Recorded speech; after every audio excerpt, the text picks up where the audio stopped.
ఆంధ్రాలోనే అతిపెద్ద స్వయంభూ శివలింగం ఎక్కడుందో మీకు తెలుసా?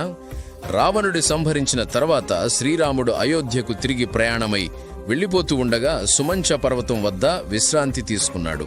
ఆయనతో వచ్చిన దేవవైద్యుడు సుసేనుడు అక్కడున్న ఔషధ మూలికలను చూసి ఎంతో ఆశ్చర్యపోయాడు. అంత విలువైన ఔషధాలున్న ఆ ప్రదేశంలో ఉండే ప్రజల రోగాలను తగ్గించడానికి సుసేనుడు అక్కడే ఉండిపోయాడు. అలా కొంతకాలమైన తర్వాత శివుడు కోసం ఘోర తపస్సు చేసి తన శరీరాన్ని త్యజించాడు. కొన్ని రోజుల తర్వాత రాముడు హనుమంతుడిని సుసేనుడి గురించి తెలుసుకోమని పంపించాడు. హనుమంతుడు అక్కడికి వచ్చి చూసేసరికి సుసేనుడు కనబడలేదు, కానీ అతని కళేబరం మాత్రమే ఉన్నది. అతను శివ సాయుధ్యం పొందాడని భావించి పూలతోనూ జింక చర్మంతోనూ హనుమంతుడు ఆ కళేబరాన్ని పూడ్చాడు. తర్వాత శ్రీరాముడు సీతా లక్ష్మణులతో కలిసి అక్కడికి వచ్చి ఆ జింక చర్మాన్ని పూలను తొలగించి చూసేసరికి అక్కడొక శివలింగం ప్రత్యక్షమై ఉంది. రాముడు ఆ లింగాన్ని శుభ్రపరిచి పూజ చేయటం ప్రారంభించాడు.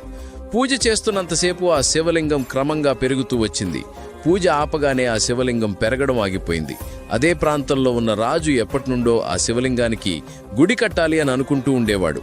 కానీ శివుడు కలలో కనిపించి, నేను ప్రజలకు ఎండల్లోనూ వానల్లోనూ ఇదే విధంగా దర్శనమివ్వాలి అని అనుకుంటున్నాను, నాకు ఎలాంటి గుడి అవసరం లేదు అని చెప్పాడు. ఇంకా అప్పటినుండి ఆ ప్రాంతంలోన ఆ శివలింగానికి ఎలాంటి గుడి లేదు. ఇప్పటికీ టెక్కల్లోని రావి వలసలోని ఎండల మల్లికార్జున స్వామి మనకి దర్శనమిస్తూ ఉన్నారు. హరహర మహాదేవని కామెంట్ చేయండి, తప్పక అనుగ్రహం కలుగుతుంది. హరహర మహాదేవ్. Download ShareChat.